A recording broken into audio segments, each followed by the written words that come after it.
Mi propio padre miró al hacendado más rico de la región y dijo: «Llévate a esta, dame 50 pesos y una botella de tequila». Yo acababa de cumplir 18 años. Ese día dejé de ser hija, me convertí en mercancía. Pero 50 años después, mi hijo volvió a ese pueblo para dar el golpe que mi padre nunca esperó recibir. Hola, mis queridos, mis queridas, qué bueno que están aquí conmigo esta tarde. Déjenme presentarme bien para ustedes, porque me gusta conversar mirando a los ojos, aunque sea a través de esta pantallita. Mi nombre es Gracinda Ferreira dos Santos, pero todo mundo me llama Doña Gracia. Tengo 70 años cumplidos, nacida y criada allá en el interior de Oaxaca, en un pueblito llamado San Pedro Ixtlahuaca, que en aquel tiempo era solo polvo, ganado y gente sufrida. Hoy vivo aquí en Puebla, en una casa grande que yo misma construí con el sudor de mi trabajo y la fuerza que Dios me dio. Saben, mijo, mija, la vida enseña de una manera que ninguna escuela enseña. Y mi escuela fue dura de más. Fue escuela de piso de tierra, de estómago vacío, de miradas de desprecio. Fue escuela de ser tratada como cosa, como animal, como peso muerto. Vine aquí hoy a contarles una historia que guardé en el pecho por décadas. Una historia que comienza con una niña pobre del interior de Oaxaca y termina con una señora de 70 años que aprendió que la mayor venganza contra quien nos humilla es vivir bien, prosperar y jamás dejar que la amargura envenene el corazón. Pero antes de continuar, mis queridos, quisiera hacerles un pedido especial a ustedes que me están viendo ahora. Cuéntenme aquí en los comentarios de qué pueblito me están acompañando y a qué hora del día encontraron este video. ¿Están tomando su cafecito de la mañana, descansando después de comer o ya es nochecita allá donde están? Leo todos los comentarios, cada uno de ellos. Y me pone tan feliz saber de dónde son y cuándo se dan un tiempecito para escuchar las historias de esta abuelita. Cuéntenme, mi cielo. Vamos a crear una cadena de cariño entre nosotros. Si pueden también darle ese like al video y suscribirse al canal Memorias de las Abuelas, ayuda muchísimo a esta abuelita a seguir contando estas historias que necesitan ser escuchadas. Activen la campanita para no perderse ningún video nuevo. ¿Está bien? Ahora, mis queridos, preparen el corazón porque la historia que voy a contar hoy es pesada. Es historia de abandono, de desprecio, de ser vendida por el propio padre como si fuera un costal de harina vieja. Pero también es historia de fuerza, de fe y de un golpe que vino 50 años después, cuando nadie más lo esperaba. Vengan conmigo que voy a empezar allá desde el inicio, allá en mi infancia, cuando la vida todavía tenía un restito de inocencia. Nací en 1955 en una casita de adobe allá en San Pedro Ixtlahuaca, interior de Oaxaca. En aquel tiempo, mis queridos, San Pedro era solo monte, polvo rojo y gente que vivía del campo. No había pavimento, no había luz eléctrica, no había agua entubada. Tomábamos agua del pozo y nos bañábamos con jícara. Mi padre se llamaba Sebastián, pero todo mundo lo conocía como Tián. Tián el borracho. Así decía la gente por la espalda y por el frente también, porque mi padre no tenía vergüenza ninguna de su vicio. El tequila era el dueño de su vida y nosotros, los hijos, éramos solo el estorbo que le impedía tomar en paz. Mi madre, pobrecita, se llamaba Benita, mujer flaca, encorvada antes de tiempo, con las manos siempre agrietadas de tanto lavar ropa en el río. Tuvo 10 hijos con mi padre. 10. Yo era la más chica, la última, la que vino cuando mi madre ya estaba muy cansada para tener esperanza de algo. Nuestra casa era de piso de tierra, con paredes de adobe y techo de palma que se mojaba cada vez que llovía. Tenía solo 2 cuartos, uno donde todos dormíamos amontonados y otro que era cocina, sala y todo lo demás. La estufa era de leña, hecha de barro, y mi madre pasaba el día entero ahí tratando de hacer milagro con lo poco que había. Comíamos lo que había, arroz cuando había, frijoles aguados casi siempre, yuca, calabaza, quelites del traspatio. Carne era lujo de día santo. Y mire nomás, muchas veces me fui a dormir con la panza sonando, escuchando a mi padre llegar borracho y gritar a mi madre por cualquier cosa. Mis hermanos mayores trabajaban en el campo desde chiquitos. Los hombres iban a la milpa de maíz y frijol de los hacendados de la región. Las mujeres ayudaban en casa de familia, lavando, planchando, cuidando hijos ajenos. Así funcionaba. Nadie estudiaba, nadie soñaba, solo sobrevivíamos. Pero ¿saben qué recuerdo con cariño de esa época, mis queridos? Las mañanas. Antes de que el sol calentara de más, Antes de que mi padre despertara de mal humor, había ese momento de paz. Mi madre despertaba temprano y hacía café en colador de tela. El olor de ese café aguado mezclado con la bruma de la mañana es algo que nunca olvidé. Me llamaba bajito para no despertar a los demás y tomábamos café juntas, sentadas en el umbral de la puerta, mirando el día nacer. Era en esos momentos que mi madre me contaba historias de santos, de milagros, de gente que sufrió mucho, pero al final encontró paz. Decía: Gracinda, mija, la vida es dura, pero Dios no abandona a quien tiene fe. Yo le creía. Creía con toda la fuerza de mi corazón. Jugaba con los otros niños de la vecindad. Hacíamos muñecas de totomoxtle, jugábamos canicas de barro, corríamos descalzas por el camino de tierra roja. Mis pies se agrietaban en tiempo de secas y se llenaban de lodo en tiempo de aguas. Pero era feliz en esos momentos, ¿saben? Feliz de la manera que los niños pobres logran ser felices, con poco, pero con intensidad. A la escuela solo fui hasta segundo año de primaria. Mi padre decía que las mujeres no necesitaban estudio, que el estudio era pérdida de tiempo, pero yo amaba la escuela. Amaba ver las letras en el pizarrón. Amaba el olor del cuaderno nuevo. Amaba a la maestra doña Eulalia, que tenía paciencia de santa con nosotros. Cuando mi padre me sacó de la escuela, lloré escondida por una semana. Pero no servía de nada llorar. En la casa de Tian, su palabra era ley, y quien desobedecía recibía golpes. Mi infancia fue eso, mis queridos. Pobreza, trabajo, miedo de mi padre, pero también el amor de mi madre, los juegos con los hermanos, los sueños que guardaba en secreto. Soñaba con tener una casa bonita algún día. Soñaba con comer pastel de cumpleaños con betún. Soñaba con tener un vestido de verdad, no esos que mi madre hacía de costales de harina. Eran sueños pequeños, sueños de gente pobre, pero eran míos, y nadie me los podía quitar. El tiempo fue pasando, los años corriendo, y yo fui creciendo en esa vida dura. Mis hermanos mayores se fueron yendo de casa, uno por uno, cada quien buscando la sobrevivencia como podía. Algunos se fueron a la ciudad grande, otros se quedaron trabajando en las haciendas de la región, y yo me fui quedando, la más chica, la que sobró, la que nadie pensaba que valía mucho. Pero la vida, mis queridos, tiene de esas sorpresas. Cuando menos lo esperamos, lo cambia todo. Y fue cuando cumplí 18 años que mi vida cambió de una manera que jamás podría imaginar. Los años de mi adolescencia, mis queridos, fueron años de transición. Dejé de ser niña y me hice señorita, pero en esa casa miserable, eso no significaba mucho. Significaba más trabajo, más responsabilidad, más peso en las espaldas. Cuando tenía unos 15, 16 años, mi madre ya estaba muy enferma. Años de trabajo pesado, de comer mal, de sufrir callada los maltratos de mi padre habían cobrado su precio. Tosía mucho, tenía dolores en el cuerpo, pero nunca dejaba de trabajar. Mujer pobre no tiene ese lujo de estar enferma. Yo asumí buena parte de las tareas de la casa. Despertaba antes del sol para traer agua del pozo, barría el patio, cuidaba las gallinas flacas que teníamos, ayudaba a hacer comida. Mi vida era trabajo del amanecer al anochecer, pero ¿saben qué me mantenía viva en esa época? Los sueños, mis queridos. Los sueños que guardaba en el fondo del pecho. Soñaba con irme a la ciudad grande, con aprender un oficio, con tener una vida diferente.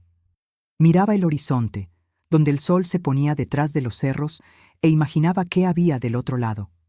¿Habría gente feliz allá? ¿Habría gente que comiera todos los días, que durmiera en cama de verdad, que no tuviera miedo del propio padre? Tuve un noviecito en esa época, ¿sabían? Un muchacho llamado Osvaldo, hijo de un ranchero vecino. Era tímido, trabajador, y a veces pasaba frente a nuestra casa solo para verme. Intercambiábamos miradas, sonrisas escondidas. Me dio un listón azul una vez, dijo que era para que me lo amarrara en el pelo. Guardé ese listón como si fuera un tesoro, pero mi padre se enteró. No sé cómo, tal vez algún vecino chismoso le contó. Hizo un escándalo. Dijo que su hija no iba a andar de conversadita con nadie, que tenía que trabajar y dejar de tonterías. Osvaldo nunca más apareció. Creo que mi padre lo amenazó a él o a su familia. Nunca supe bien, y así fue mi adolescencia. Trabajo, privación y sueños ahogados. Cuando cumplí 18 años, en 1973, mi madre ya había fallecido. Se fue un día de lluvia, acostada en esa cama de petate, agarrándome la mano. Sus últimas palabras fueron: Gracinda, sal de esta casa, vete lejos, construye una vida diferente. Prometí que lo haría, pero no fue tan fácil. Con mi madre muerta, mi padre se puso aún más insoportable. Tomaba más, gritaba más, nos trataba peor. De los 10 hijos, solo quedábamos yo y 2 hermanos menores en casa. Los otros ya se habían huido de ese infierno. En esa época, mis queridos, había una tienda en el centro de San Pedro Ixtlahuaca. Era el punto de encuentro de los hombres de la región. Iban allá a tomar, a platicar, a hacer negocios de ganado, de tierra, de todo. Mi padre vivía en esa tienda, gastaba lo poco que teníamos en tequila y juego. Una tarde de sol caliente, mi padre me mandó ir con él a la tienda. Dijo que necesitaba ayuda para cargar unas cosas. Obedecí porque no tenía opción. No se le cuestionaba a Tian. Llegando allá, la tienda estaba llena. Estaba el dueño, don Seferino, detrás del mostrador, limpiando vasos con un trapo mugroso. Había unos hombres jugando baraja en la esquina, fumando cigarros de hoja y escupiendo en el piso. El aire era pesado, olía a sudor, a humo y a tequila viejo. Moscas zumbaban alrededor de una bandeja de piloncillo en el mostrador y había sentado en una mesa separada, tomando café en una taza de porcelana fina que desentonaba con ese lugar miserable, el coronel Adalberto. El coronel Adalberto era el hacendado más rico de la región, dueño de tierras que iban hasta donde alcanzaba la vista, de ganado que no se podía contar, de una casa grande que parecía palacio para gente pobre como nosotros. Todo mundo le tenía miedo y respeto. Era conocido por ser duro, severo, pero también por ser hombre de palabra. Usaba sombrero de cuero, botas de montar y tenía un bigote grueso que se alisaba cuando estaba pensando. Sus ojos eran fríos, calculadores, ojos de quien evalúa todo y a todos como si fueran mercancía. Mi padre tomó un trago, 2, 3. Don Seferino se fue poniendo impaciente, mirando el reloj de pared que apenas funcionaba. En cierto momento, golpeó el trapo en el mostrador y dijo: «Tian, tu crédito se acabó hace tiempo. Paga lo que debes o vete. No soy banco de borrachos». Los hombres de la baraja se rieron bajito. Mi padre se puso rojo de rabia y de vergüenza. Miró alrededor, buscando una salida, buscando a alguien que le prestara dinero, buscando cualquier cosa. Ahí sus ojos se detuvieron en mí. Vi esa mirada, mis queridos, y sentí un frío en la espalda que nunca había sentido antes. No era mirada de padre a hija, era mirada de quien evalúa una mercancía. Era la misma mirada que daba a las gallinas antes de venderlas en el tianguis. Era la mirada de quien calcula precio. Se volteó al coronel Adalberto y dijo para que todo mundo oyera: «Coronel, ¿no quiere llevarse a esta muchacha para trabajar en la casa grande? Sabe hacer de todo. Lava, cocina, limpia, cuida animales. Me da 50 pesos por ella y una botella de tequila y se la lleva».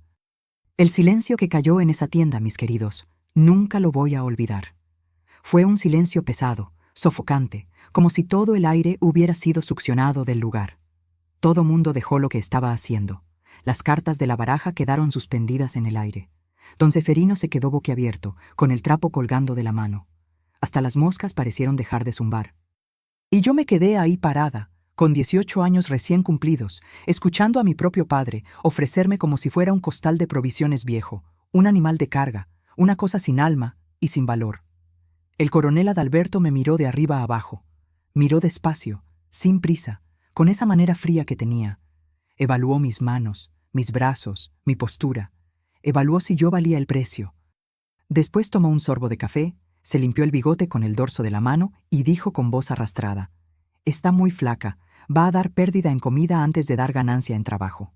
Mi padre insistió, la voz ya pastosa por la bebida: «Llévela, coronel, es una boca menos que alimentar. Yo no quiero a esta en casa, solo me da trabajo. Su madre murió y me dejó a esta peste para criar. Háganos un favor a los dos». Esas palabras, mis queridos, yo no quiero a esta, como si fuera basura, como si 18 años de vida no significaran nada. Como si yo no fuera sangre de su sangre, carne de su carne. Yo era su hija y me estaba vendiendo por el precio de una borrachera. El coronel pensó por un momento, alisándose el bigote. Vi en sus ojos el cálculo haciéndose. Una empleada joven que sabía trabajar por el precio de una botella de tequila. Buen negocio para él. Después sacó del bolsillo del chaleco unos billetes arrugados, viejos, sucios de polvo y sudor. Los aventó en el mostrador como quien avienta hueso al perro. 50 pesos. E hizo seña a don Severino para que separara una botella de tequila para mi padre. Mi padre agarró el dinero primero, contó los billetes uno por uno, verificando. Después agarró la botella, ya quitando la tapa con los dientes, y ni me miró. Ninguna mirada de despedida, ninguna palabra, ningún «que Dios te acompañe», nada. Ya no existía para él, nunca había existido. El coronel me hizo seña de que lo siguiera. Un gesto corto, impaciente, como quien llama a un animal. Salí de esa tienda con las piernas temblando, el corazón despedazado en 1000 pedazos, pero sin derramar una lágrima. Me había prometido a mí misma en ese instante que no le iba a dar ese gusto a mi padre. No merecía mis lágrimas. No merecía nada de mí. En la carreta del coronel, yendo hacia su hacienda, por un camino de tierra lleno de baches, miré hacia atrás una última vez. El sol se estaba poniendo, pintando el cielo de rojo y naranja. Y allá frente a la tienda, iluminado por esa luz de atardecer, vi a mi padre. Estaba riéndose con los amigos, levantando la botella de tequila en un brindis, celebrando que se había librado de mí. Ese día, la Gracinda que yo era, murió y nació una piedra en lugar de mi corazón. La hacienda del coronel Adalberto quedaba como a 2 horas en carreta de San Pedro Ixtlahuaca, por un camino de tierra que cortaba el valle oaxaqueño. Durante todo el trayecto no me dijo ni una palabra, ni preguntó mi nombre, ni preguntó mi edad, ni preguntó nada. Iba sentada en la parte de atrás de la carreta, junto con costales de provisiones, herramientas oxidadas y un rollo de alambre de púas. Como una carga más que había comprado en el pueblo, como una cosa más sin valor. Cuando llegamos, ya estaba oscureciendo. La casa grande era enorme, mis queridos. Para mí, que venía de una casita de adobe con piso de tierra, aquello parecía un palacio de cuento. Tenía 2 pisos, corredor con columnas blancas, ventanas de vidrio de verdad con cortinas de encaje. Tenía un jardín al frente con flores que nunca había visto y una fuente en el centro que echaba agua limpia, como si el agua no costara nada. Pero no tuve tiempo de admirar. No tuve tiempo de soñar. El coronel me entregó a una mujer llamada Zulmira, que era una especie de ama de llaves de la casa. Era alta, flaca, con el rostro marcado por el sol y los años. Tenía ojos duros y boca delgada, una boca que parecía nunca haber sonreído en la vida. Me miró de arriba a abajo, con desprecio, como quien examina a un caballo enfermo en la feria, y dijo con voz seca: «Otra boca que alimentar. Vamos a ver si esta aguanta la vara. Las otras no duraron mucho». Y ahí comenzó mi calvario, mis queridos. Ahí comenzó la parte más oscura de mi vida. Trabajaba desde las 4 de la mañana hasta casi medianoche. Despertaba cuando todavía estaba oscuro, cuando las estrellas aún brillaban en el cielo para prender el fogón de leña. El fogón era enorme, hecho de ladrillos y barro, y necesitaba mucha leña para calentarse. Recogía la leña en la oscuridad, tanteando el suelo, cortándome con las ramas secas. Después traía agua del pozo, unos 5 o 6 cubos pesados que cargaba, balanceando en la cabeza y en las manos. Preparaba el café, hacía el desayuno de la familia, servía la mesa. Después tenía que barrer la casa entera. Y cuando digo entera, mis queridos, digo entera de verdad. Eran 12 cuartos. Fuera los corredores, fuera los pasillos, fuera la escalera. Barría, trapeaba, sacaba brillo a los muebles con cera de abeja hasta que relucieran. Lavaba la ropa en el lavadero de piedra, tallando hasta que las manos quedaban en carne viva, hasta que los dedos sangraran. Planchaba con plancha de carbón las camisas del coronel, las faldas de doña Elvira, las sábanas bordadas que yo ni podía usar. Cocinaba para el coronel, para su esposa, para los capataces y para los empleados. Limpiaba el chiquero de los puercos, hundiéndome en el lodo hasta las rodillas. Cuidaba las gallinas, recogía huevos, retorcía pescuezos cuando lo ordenaban. Lavaba trastes con arena y ceniza hasta que los platos quedaran relucientes. La lista no tenía fin, nunca tenía fin. ¿Y si me equivocaba en algo, mis queridos? ¿Si dejaba una mancha en la ropa blanca del coronel? ¿Si los frijoles quedaban un poquito duros? ¿Si el piso no brillaba como espejo? ¿Si me tardaba un segundo más de lo debido? Venía el castigo. Zulmira tenía una vara de membrillo que guardaba colgada detrás de la puerta de la cocina. Una vara gruesa, nudosa, que mantenía remojada en agua para que quedara más flexible, para que doliera más.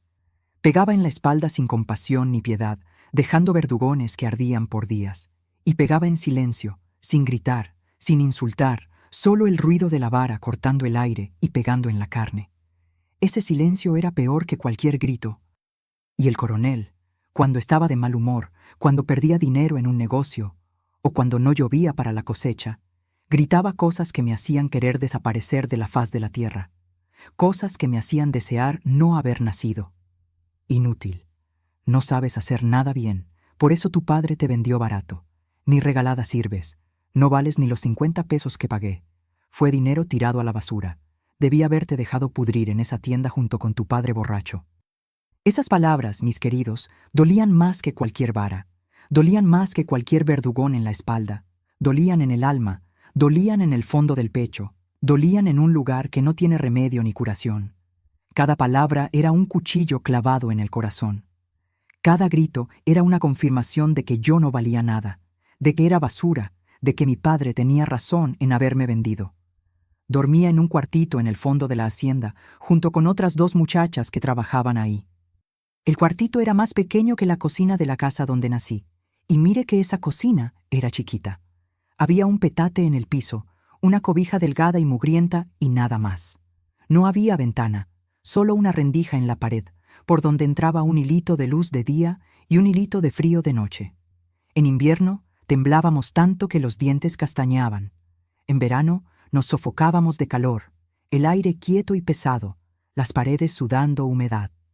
La comida que recibíamos era la sobra, lo que quedaba de la mesa del coronel, lo que la familia no quería, los pedazos de carne con nervio, el arroz del fondo de la olla que ya estaba pegado, los frijoles aguados. Mezclaban todo en un plato y nos lo daban. A veces era bastante cuando había visita y sobraba mucha comida. A veces no alcanzaba ni para matar el hambre y nos íbamos a dormir con la panza sonando, soñando con comida, pero no podíamos quejarnos. Quejarse significaba castigo. Quejarse significaba la vara de membrillo. Quejarse significaba quedarse sin comer de una vez. Lo peor de todo, mis queridos, era el aislamiento. No podía salir de la hacienda, no podía ir al pueblo, no podía recibir visita de nadie, no podía mandar carta, no podía recibir noticias. Era como si hubiera desaparecido del mundo, como si hubiera muerto y nadie lo supiera. Mis hermanos no sabían dónde estaba, si es que querían saber. No había nadie para ayudarme, nadie a quien pudiera pedir socorro, nadie que se preocupara si estaba viva o muerta. Y el coronel se encargaba de recordarme eso cada vez que intentaba cuestionar algo, cada vez que me atrevía a mirarlo a los ojos, cada vez que mi voz salía un poquito más alta de lo debido. Eres mía, Gracinda. Pagué por ti.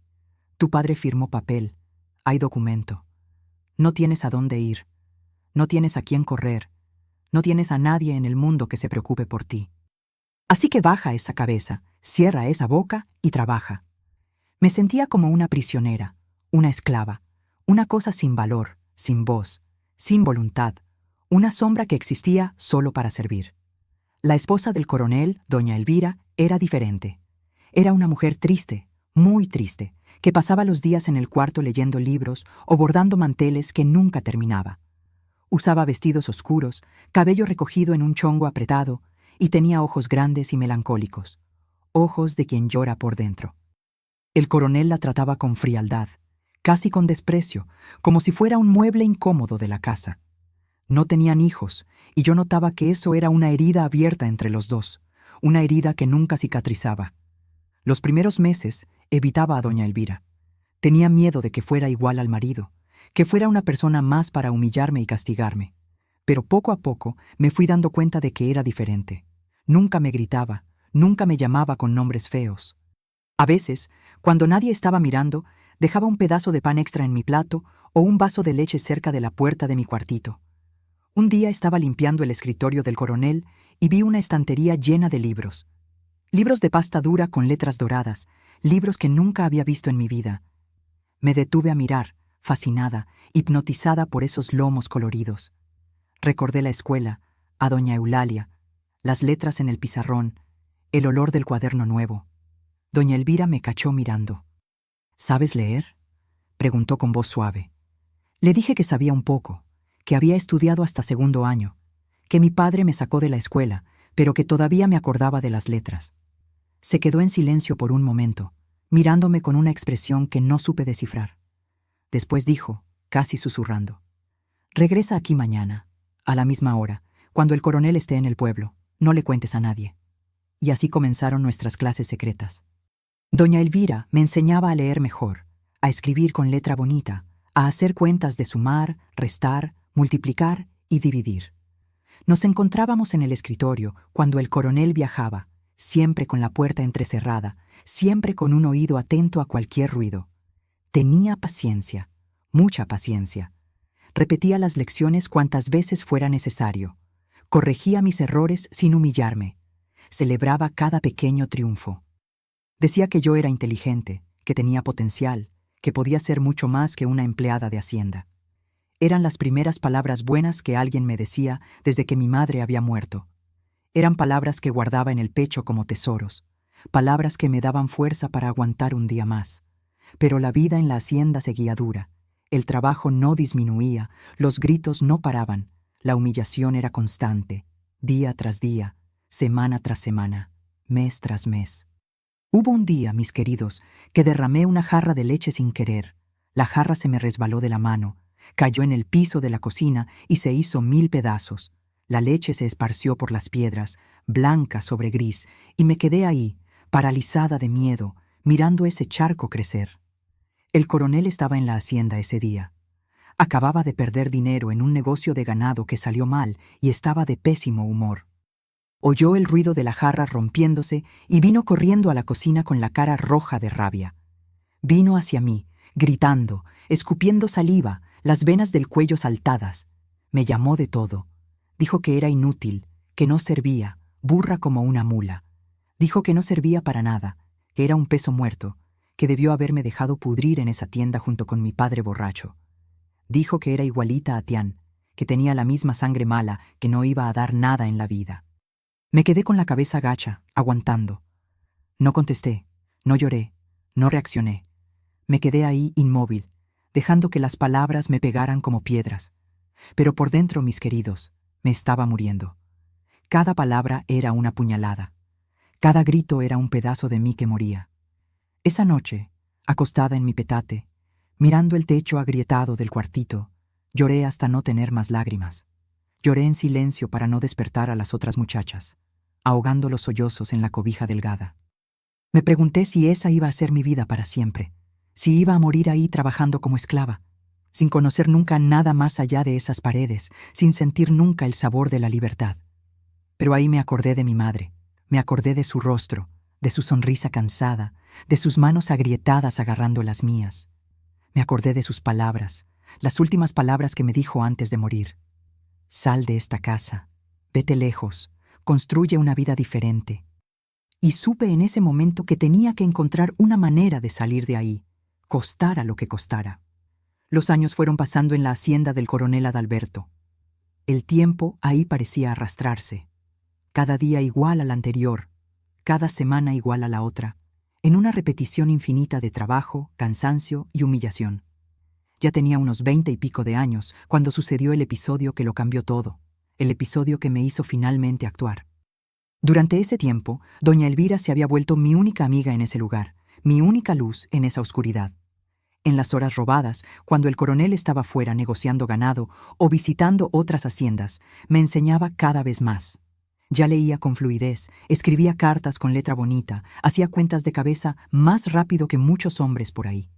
Me prestaba libros escondidos, novelas que leía a la luz de vela en mi cuartito, viajando a mundos que nunca iba a conocer. Decía que yo era la hija que nunca tuvo y yo sentía que era la madre que había perdido. Teníamos ese cariño silencioso, ese amor que no necesitaba palabras, ese entendimiento que solo quien sufre junto puede tener. Pero el coronel sospechaba algo. Notaba que yo estaba diferente, más segura, menos acobardada.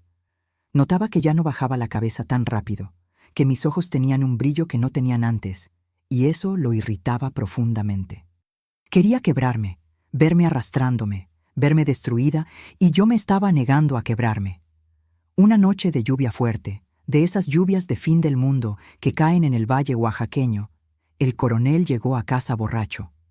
Eso era raro, porque se creía muy superior para emborracharse como los peones, como mi padre. Despreciaba a los borrachos, los llamaba débiles, sinvergüenzas, pero esa noche había tomado mucho. Yo estaba en la cocina terminando de lavar los trastes de la cena. La lluvia pegaba en el techo con fuerza, los truenos estremecían las paredes, los relámpagos iluminaban la ventana. Estaba sola. Las otras muchachas ya se habían ido a dormir. El agua de la llave corría sobre los platos y yo tallaba mecánicamente, pensando en la vida, pensando en escape, pensando en libertad. Oí sus pasos antes de verlo, pasos pesados, torpes, de quien está tambaleando. Apareció en la puerta de la cocina, apoyado en el marco, con los ojos rojos e inyectados, el aliento agrio de tequila llegando hasta mí del otro lado del cuarto. Comenzó a gritarme por una tontería. Un vaso. Un maldito vaso que, según él, tenía una mancha. Una mancha que probablemente ni existía, que era solo la invención de su cabeza borracha. Agarró el vaso, lo alzó contra la luz del quinqué, señaló una marca invisible. ¿Esto, desgraciada, esto es trabajo? ¿Esto está limpio? Intenté explicar, mis queridos. Intenté decir que el vaso estaba limpio, que lo había tallado bien, que tal vez era un reflejo de la luz, pero no quería escuchar. Mientras más hablaba, más se enfurecía. Su voz fue subiendo, los gritos se fueron haciendo más fuertes que la lluvia allá afuera, que los truenos en el cielo. Ahí dijo algo que me quebró por dentro, algo que atravesó todas mis defensas, todas las paredes que había construido alrededor de mi corazón. Eres igualita a tu padre, una inútil, una peste, un estorbo. Tu padre hizo muy bien en librarse de ti. Si yo hubiera sabido que me ibas a dar tanto trabajo, tanto problema, tanto dolor de cabeza, te hubiera dejado pudrir en esa tienda apestosa. No vales nada, Gracinda. Nada. Nunca valiste y nunca vas a valer. Eres basura, eres estiércol. Eres menos que los puercos del chiquero, porque por lo menos los puercos dan ganancia. No sé qué me pasó en ese momento, mis queridos. Después de años tragando humillación, de años bajando la cabeza, de años llorando en silencio, algo dentro de mí se rompió. Pero no fue algo que se rompió y me dejó más débil. Fue algo que se rompió y me dejó más fuerte. Fue como si una cadena que me aprisionaba finalmente se reventara. Tiré el trapo de cocina en el piso. El ruido al caer pareció hacer eco en la cocina. La lluvia seguía cayendo allá afuera. Los truenos seguían retumbando. Pero dentro de esa cocina el tiempo se detuvo. Lo miré a los ojos. Por primera vez en mi vida, miré a los ojos del coronel Adalberto sin bajar la cabeza.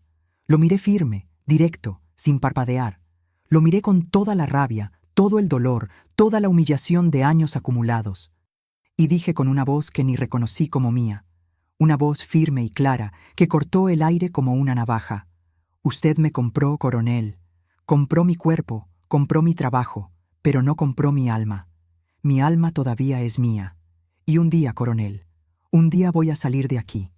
Voy a salir por la puerta del frente con la cabeza en alto. Y usted va a ver que la muchacha que trató como basura, que humilló y despreció, vale más que todas sus tierras, todo su ganado, toda su hacienda miserable.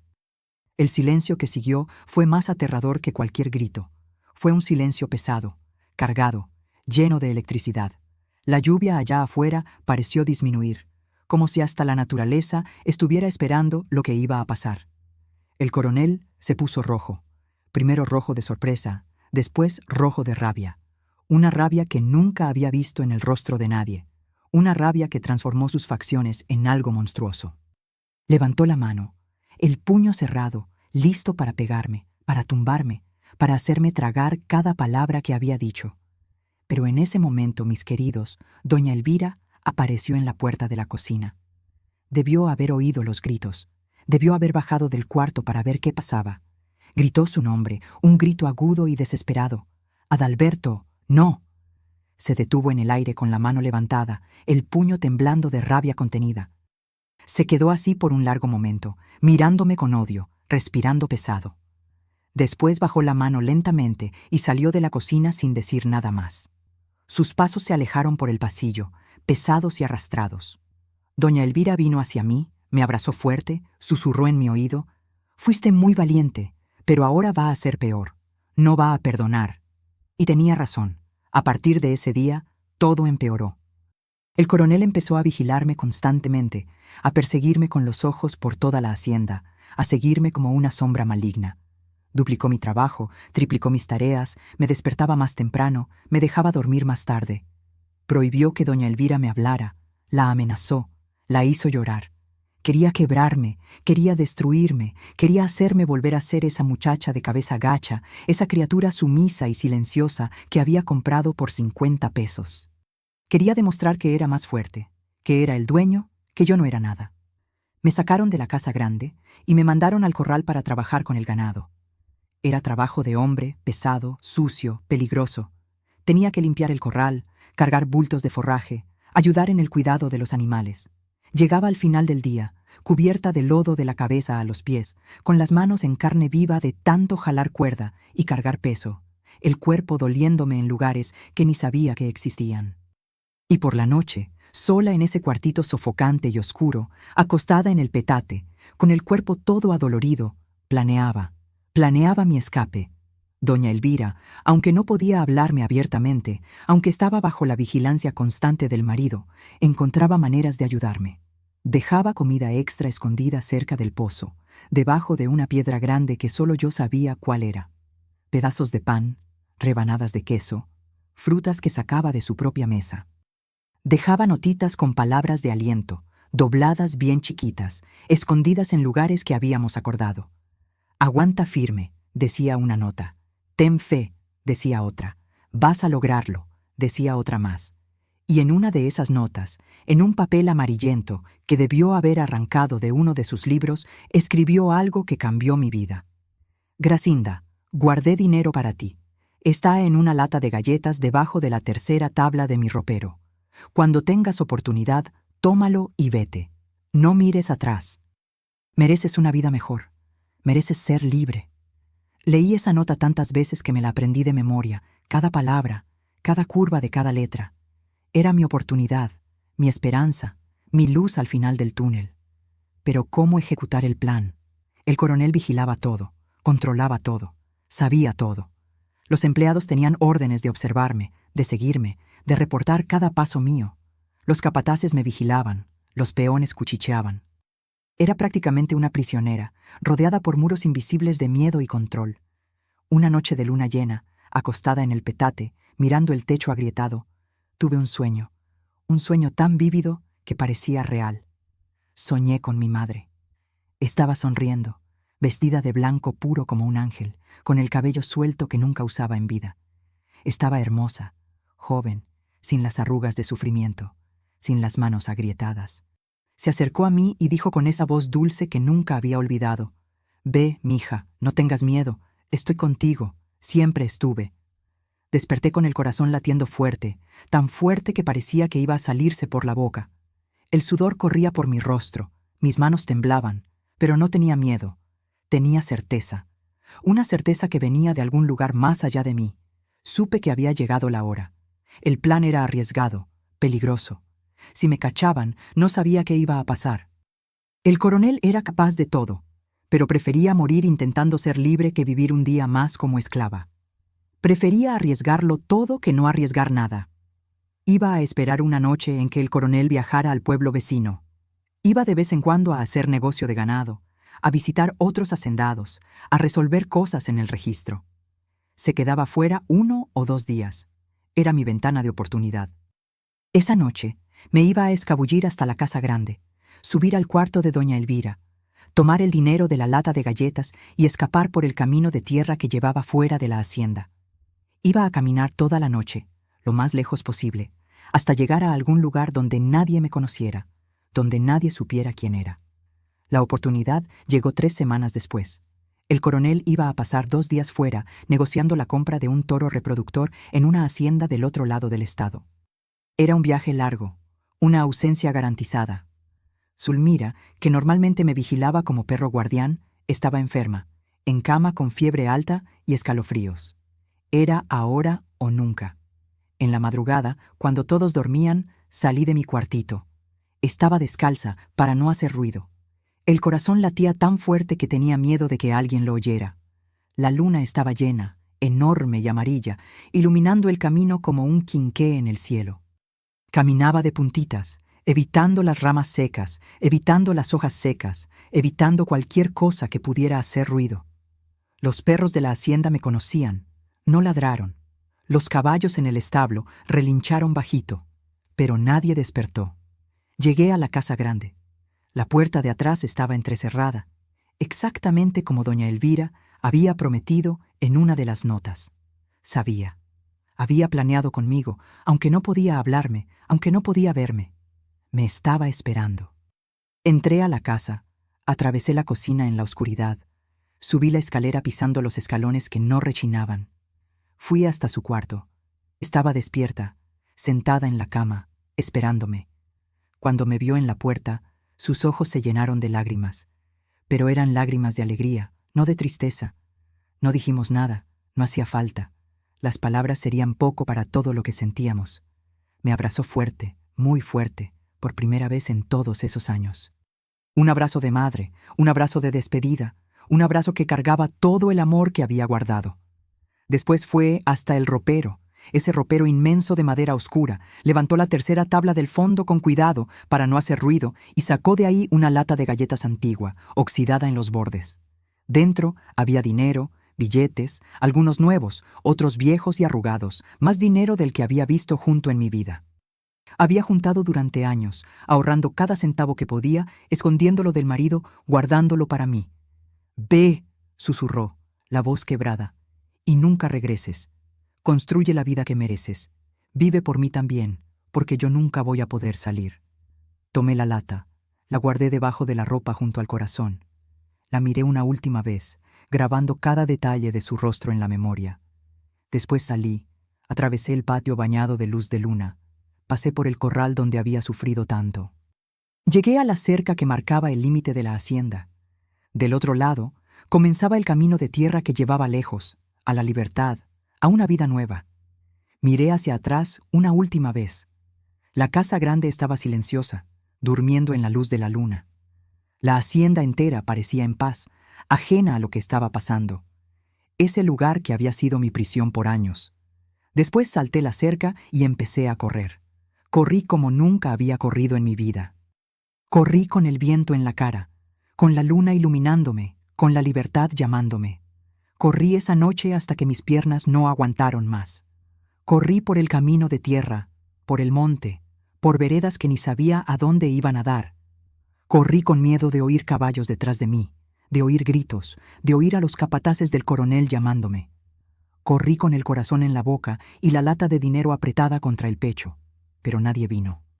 Cuando el sol empezó a salir, pintando el cielo de naranja y rosa, estaba lejos, muy lejos.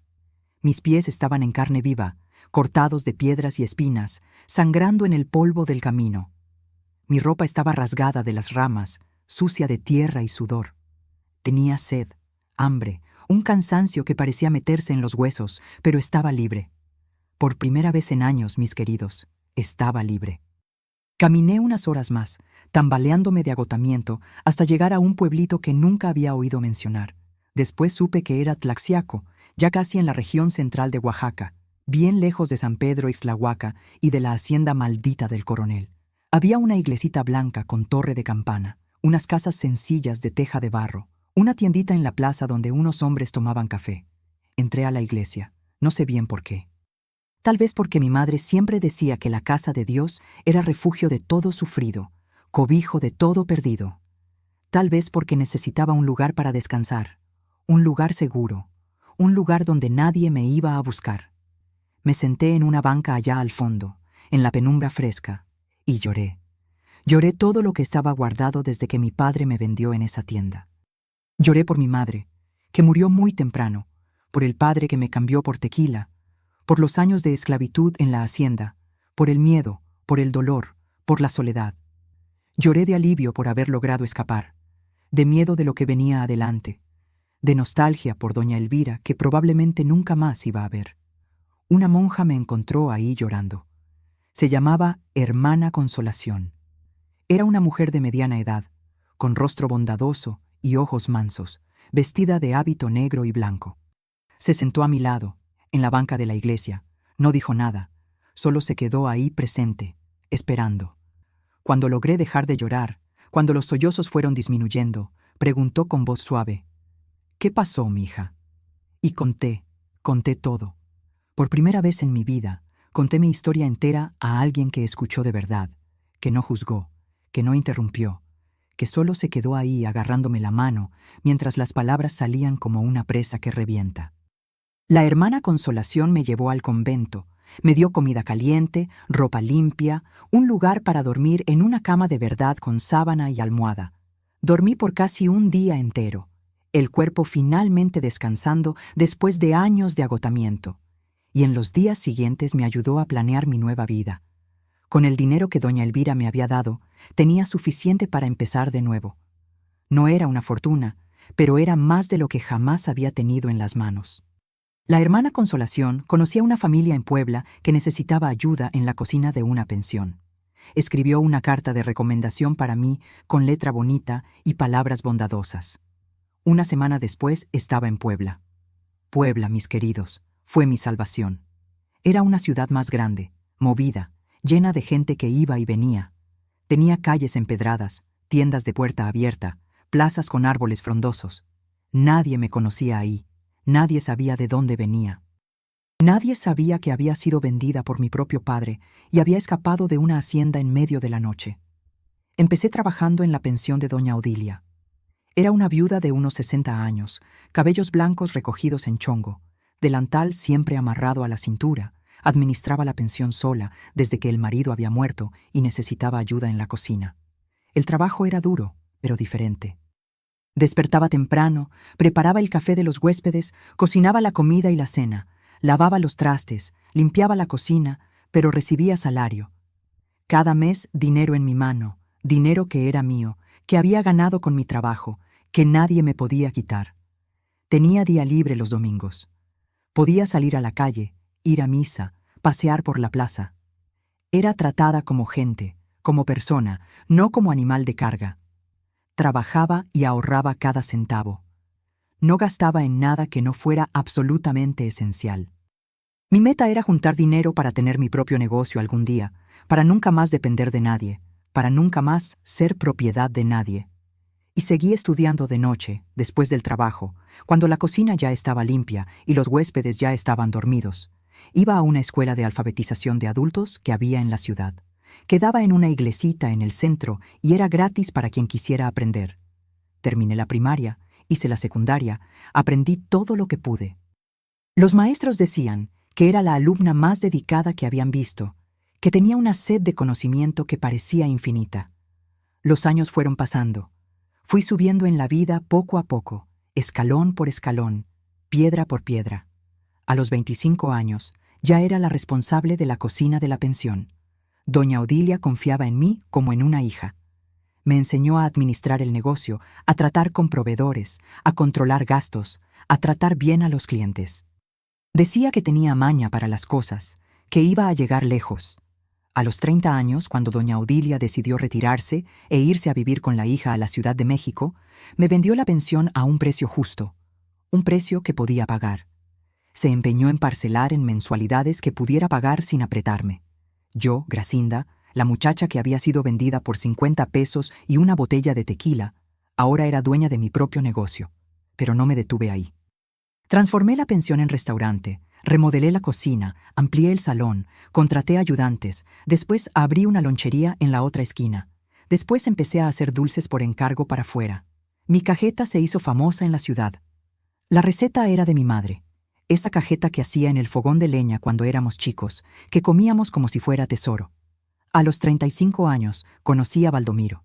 Era camionero, un hombre sencillo, de risa fácil y manos callosas. Recorría todo México en su camión, llevando carga de un estado a otro. Paró en mi lonchería un día a tomar café y comer un pedazo de pan dulce. Platicamos, pidió mi nombre, le dije que me llamaba Gracia. Regresó al día siguiente y al otro, y al otro. Baldomiro era diferente a todos los hombres que había conocido en mi vida. Me trataba con respeto, con cariño, con gentileza. Me abría la puerta para pasar, me jalaba la silla para sentarme, me preguntaba mi opinión sobre las cosas. Me miraba como si fuera preciosa, como si fuera lo más bonito que había visto. Noviamos por 1 año, nos comprometimos por 6 meses más, nos casamos en una ceremonia sencilla en la iglesita de Puebla. No tenía familia para invitar. Mis hermanos no sabía dónde estaban, regados por México. Mi padre no quería saber, pero tenía amigos. Doña Odilia vino de la Ciudad de México. La hermana Consolación mandó una carta de bendiciones. Las empleadas del restaurante fueron todas. 1 año después de la boda, nació mi hijo, Rogerio, la mayor alegría de mi vida. Cuando cargué a ese bebé en los brazos por primera vez, mis queridos, cuando miré esa carita arrugada y roja, esas manitas minúsculas, hice una promesa. Prometí que nunca iba a pasar lo que yo pasé. Prometí que iba a tener estudio, oportunidad, amor, dignidad, todo lo que yo no tuve cuando era joven, y cumplí esa promesa. Crié a mi hijo con todo el amor del mundo, con todo el cariño que mi corazón era capaz de dar. Trabajé duro para darle la mejor educación posible. Estudió en las mejores escuelas de Puebla, hizo preparatoria, pasó el examen, hizo Universidad de Derecho en la Ciudad de México, se recibió de abogado, puso su despacho propio, se volvió un hombre de respeto. Mi negocio fue creciendo junto con él. La lonchería se volvió restaurante, el restaurante se volvió 2, los dulces se volvieron una fábrica. Fui invirtiendo, expandiendo, construyendo, compré terreno, construí edificio, contraté empleados y nunca más hablé de mi padre. Para mí, Tian había muerto ese día en la tienda cuando me cambió por tequila. Borré su nombre de mi memoria, borré su rostro, borré su existencia. Seguí adelante como si nunca hubiera existido. Pero la vida, mis queridos, tiene de esas vueltas que uno no espera. Y 50 años después de ese día en la tienda, el pasado tocó a mi puerta de una manera que jamás podría imaginar. Hoy, mis queridos, tengo 70 años y una vida que jamás imaginé que sería posible. Vivo aquí en Puebla, en la misma ciudad que me acogió cuando era una muchacha fugitiva con una lata de dinero escondida debajo de la ropa. Pero ahora tengo una casa bonita, cómoda, con jardín al frente y patio atrás. Tengo fotos de la familia en cada pared, recuerdos de viajes que hice, regalos de los nietos regados por los rincones. Mi fábrica de dulces emplea a 12 empleadas, mujeres que, como yo fui un día, necesitaban una oportunidad en la vida. Me empeño en contratar gente que pasó dificultad, que sabe lo que es luchar para sobrevivir, que conoce el sabor amargo de la pobreza. Producimos cajeta, cocada, palanqueta, ate, mazapán, todo hecho con esmero, con recetas que fui perfeccionando a lo largo de décadas. Mi hijo Rogerio se volvió un abogado respetado en la Ciudad de México. Tiene despacho propio, clientes importantes, nombre en la plaza. Se casó con una buena muchacha, Denise, maestra de historia, mujer de temple y corazón grande. Me dieron 2 nietos lindos, Pedro de 12 años, que es igualito al padre y le encanta el fútbol, y la Isabela de 8, toda delicadita, y sueña con ser veterinaria. Esos 2 son la luz de mis ojos, la alegría de mi vejez. Mi marido, Baldomiro, se fue hace 5 años. Su corazón, cansado de tantos caminos, no aguantó. Durmió una noche y no despertó más. El dolor que sentí fue el más grande de mi vida, más grande que cualquier dolor que había sentido antes. Pero aprendí a seguir adelante, porque era lo que él hubiera querido. Siempre decía, Gracia, si yo me voy primero, tú sigues. Sigues viviendo, trabajando, sonriendo, no pares la vida por la muerte. Mi rutina hoy es sencilla. Despierto temprano por costumbre de toda una vida de trabajo. Hago mi café en colador de tela, igual que mi madre hacía allá en San Pedro Ixtlahuaca hace más de 60 años. Voy a la fábrica, superviso la producción, platico con las muchachas, pruebo los dulces para ver si están en su punto. Me gusta meter mano de vez en cuando, sentir el olor de la leche hirviendo, ver los dulces tomándose forma en las cazuelas de cobre. Por la tarde participo en un grupo de bordado en la iglesia del barrio. Nos reunimos todas las semanas para bordar manteles, trapos de cocina, ajuares.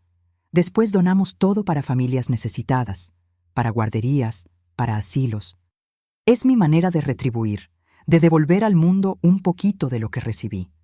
De noche, me gusta quedarme en el corredor, meciéndome en la mecedora que era de Baldomiro, mirando el cielo oscurecer. Pienso en mi madre, que debe estar allá arriba sonriéndome. Pienso en doña Elvira, que me salvó y que nunca más vi. Pienso en todo el camino que recorrí, en todas las piedras que tuve que quitar de mi trayecto. Y a veces, solo a veces, pienso en mi padre. No con rabia, ya no más. La rabia se fue hace tiempo, lavada por las lágrimas, disuelta por 12 años, que es igualito al padre y le encanta el fútbol, y la Isabela de 8, toda delicadita y sueña con ser veterinaria. Esos dos son la luz de mis ojos, la alegría de mi vejez. Mi marido, Baldomiro, se fue hace 5 años. Su corazón, cansado de tantos caminos, no aguantó. Durmió una noche y no despertó más. El dolor que sentí fue el más grande de mi vida, más grande que cualquier dolor que había sentido antes. Pero aprendí a seguir adelante, porque era lo que él hubiera querido. Siempre decía, Gracia, si yo me voy primero, tú sigues. Sigues viviendo, trabajando, sonriendo, no pares la vida por la muerte. Mi rutina hoy es sencilla. Despierto temprano por costumbre de toda una vida de trabajo. Hago mi café en colador de tela, igual que mi madre hacía allá en San Pedro Ixtlahuaca hace más de 60 años. Voy a la fábrica, superviso la producción, platico con las muchachas, pruebo los dulces para ver si están en su punto. Me gusta meter mano de vez en cuando, sentir el olor de la leche hirviendo, ver los dulces tomándose forma en las cazuelas de cobre. Por la tarde participo en un grupo de bordado en la iglesia del barrio. Nos reunimos todas las semanas para bordar manteles, trapos de cocina, ajuares. Después donamos todo para familias necesitadas, para guarderías, para asilos. Es mi manera de retribuir, de devolver al mundo un poquito de lo que recibí. De noche, me gusta quedarme en el corredor, meciéndome en la mecedora que era de Baldomiro, mirando el cielo oscurecer. Pienso en mi madre, que debe estar allá arriba sonriéndome. Pienso en doña Elvira, que me salvó y que nunca más vi. Pienso en todo el camino que recorrí, en todas las piedras que tuve que quitar de mi trayecto. Y a veces, solo a veces, pienso en mi padre. No con rabia, ya no más. La rabia se fue hace tiempo, lavada por las lágrimas, disuelta por los años. Entendí que cargar rabia es como tomar veneno esperando que el otro se muera. Tian ya estaba envenenado por su tequila. Yo no necesitaba envenenarme también. Supe por mis hermanos que fui reencontrando a lo largo de los años, uno por uno, que mi padre murió hace poco. Murió solo en un cuartito, cayéndose a pedazos, viejito y olvidado, en el mismo pueblo donde me vendió. Murió pobre, abandonado, sin nadie para agarrarle la mano, sin nadie para llorar en el velorio. Yo no fui al velorio. Mis pies no caminan hacia atrás. Como dije al inicio de esta historia, lo que pasó, pasó, lo que murió, murió. Pero mi hijo fue. Y lo que pasó en ese velorio, mis queridos, es la parte final de esta historia. La parte que guardé para contar al último, porque es la parte que muestra que la vida tiene una forma extraña de ajustar cuentas. Mi hijo Rogerio, el abogado exitoso que crié con todo el amor de mi corazón, fue hasta San Pedro Ixtlahuaca el día del entierro de mi padre. Fue en un carro importado, negro, reluciente, vestido con traje italiano azul marino, camisa blanca, zapatos de piel legítima. Un hombre de respeto, un hombre exitoso, un hombre del que cualquier padre estaría orgulloso. Entró al cementerito pobre de San Pedro Ixtlahuaca, ese cementerio de piso de tierra con cruces de madera chuecas. Mis hermanos estaban ahí, viejos, cansados, mal vestidos, todavía esperando ver si Tian había dejado algo de dinero escondido en el colchón, alguna herencia para repartir. Ilusión de quien no conocía al viejo. Tian nunca dejó nada para nadie, solo deudas y vergüenza. Rogerio caminó por el cementerio, pasando por las tumbas rasas, hasta llegar donde estaba el cajón de mi padre. Un cajón sencillo, de madera barata, mal acabado. Había unas 4 o 5 personas alrededor, gente que yo no conocía, curiosos que habían venido a ver el entierro del viejo borracho. Mi hijo se quedó mirando el cuerpo de mi padre por un largo momento. El cuerpo de un hombre que nunca había conocido, el cuerpo del abuelo, que nunca quiso ser abuelo. Después se volteó hacia toda la gente que estaba ahí y dijo con voz firme y clara, para que todo mundo oyera: «Usted no me conoció. Soy nieto de la muchacha que vendió por 50 pesos y una botella de tequila allá en 1973, en esa tienda que quedaba en la plaza. Mi madre, Gracinda, esa que usted llamó peso muerto y estorbo, hoy es dueña de una fábrica, de inmuebles, de una vida que usted nunca imaginó que ella pudiera tener. Ella venció, ella prosperó, Se volvió reina de una familia de la que usted no mereció ser parte. Mis hermanos casi se desmayaron. Los curiosos abrieron los ojos como platos. El silencio que cayó en ese cementerio fue igual al silencio que cayó en esa tienda 50 años antes. Ahí mi hijo sacó del bolsillo del saco un sobre grueso, lleno. Abrió el sobre y mostró lo que había dentro. Billetes de 200 pesos. Muchos. Un fajo gordo de dinero. Aventó el sobre entero dentro del cajón, encima del cuerpo de mi padre. Aquí están los 50 pesos corregidos con intereses de 50 años, dijo. Mi madre mandó decir que la deuda está pagada. Usted pensó que se estaba librando de una boca, que estaba vendiendo un estorbo, pero usted tiró a la basura a la reina de nuestra familia. Quédese con el cambio para el infierno. Después dio la vuelta y se fue, sin mirar atrás, sin dudar, con la cabeza en alto. De la misma manera que yo salí de esa hacienda 50 años antes. Mi padre fue enterrado con el dinero que tanto amaba, pero sin el perdón de la hija que vendió. Mis queridos, mis queridas, ustedes que se quedaron conmigo hasta ahora, quiero agradecerles de corazón por haber escuchado esta historia hasta el final. No la conté para que sintieran lástima de mí, lejos de eso. No necesito lástima, no quiero compasión. La conté porque creo que mi historia puede ayudar a alguien que está pasando por algo parecido. Puede encender una luz al final del túnel de alguien. Puede dar fuerza a alguien que está pensando en rendirse. Si están en una situación donde alguien los trata como cosa, como objeto, como peso muerto, quiero que sepan, valen mucho más de lo que dicen que valen. Las palabras de quien los humilla no definen quiénes son, definen quiénes son ellos, definen la pequeñez de su alma, no la grandeza de la suya. Aprendí que uno no escoge de dónde viene, pero escoge a dónde va. Vine del fondo del pozo, del lugar más bajo que una persona puede estar. Fui vendida por mi propio padre, tratada como esclava, humillada de todas las formas posibles.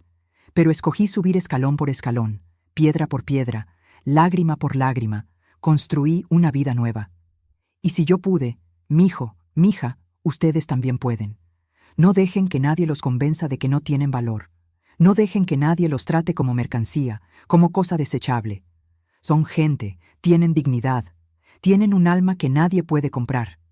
No importa cuántos pesos ofrezcan, la vida es dura, lo sé. A veces parece que no hay salida, que las paredes se están cerrando, que no hay nadie para ayudar, pero siempre hay una puerta, aunque sea chiquitita, escondida en la esquina, siempre hay una rendija de luz, aunque sea débil y temblorosa. Y es por esa rendija que tenemos que pasar, es por esa puerta que tenemos que salir. Pasé 50 años sin perdonar a mi padre. ¿Y saben qué? No me arrepiento. El perdón no es obligación. Hay gente que merece perdón, hay gente que no merece. Lo que importa es que no dejé que la rabia me consumiera. No dejé que el odio me envenenara.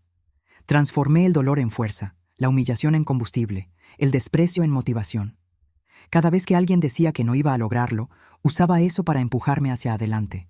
Y hoy, a los 70 años, sentada en mi cocina que huele a cajeta, rodeada del amor de mi familia, puedo decir con orgullo, con la cabeza en alto y la voz firme: vencí. Mío, mis queridos, mis cielos, si esta historia tocó su corazón, les pido algo. Déjenle ese like al video, suscríbanse al canal Memorias de las Abuelas, activen la campanita para no perderse ningún video nuevo y cuéntenme aquí en los comentarios. Escriban la palabra Benz si vieron hasta el final. Quiero ver cuántos guerreros y guerreras llegaron hasta aquí conmigo.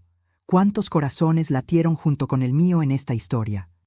Y si conocen a alguien que esté pasando por una situación difícil, que esté siendo maltratado, humillado, tratado como menos que gente, compartan este video con esa persona.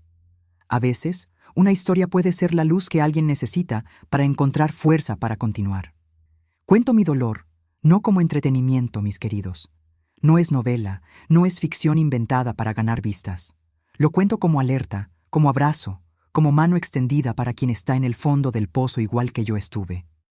Si una sola persona que está atrapada en una situación parecida reconoce las señales por mi relato, ya valió cada lágrima que derramé contando esto aquí. El silencio protege a quien maltrata, siempre protegió y siempre va a proteger. Hablar es el primer paso para liberarse, es el primer ladrillo de la escalera que los va a sacar del pozo. Y si ustedes o alguien que conocen está pasando por situación de falta de respeto, de explotación, de ser tratado como menos que gente, sepan que en todo lugar del mundo existen personas listas para ayudar. Busquen información, pidan socorro, hablen con alguien de confianza. No se queden callados. El silencio es el mejor amigo de quien hace mal. La dignidad y el respeto son valores que todo ser humano merece. No importa de dónde vinieron, no importa cuánto dinero tienen en la bolsa, no importa lo que los demás dicen, todos merecen ser tratados como gente. Extiendan la mano a quien necesita, sean la doña Elvira de alguien, sean la hermana consolación de alguien, sean la puerta que abre, la luz que enciende, la esperanza que no muere. Juntos, como una familia de corazones, podemos hacer la diferencia en el mundo. Que Dios bendiga a cada uno de ustedes que se quedaron conmigo hasta aquí. Que Él ilumine sus caminos. Que les dé fuerza a quien está luchando. Que consuele a quien está llorando. Esta abuelita los ama de verdad, de corazón. Hasta el próximo video, mis queridos. Quédense con Dios.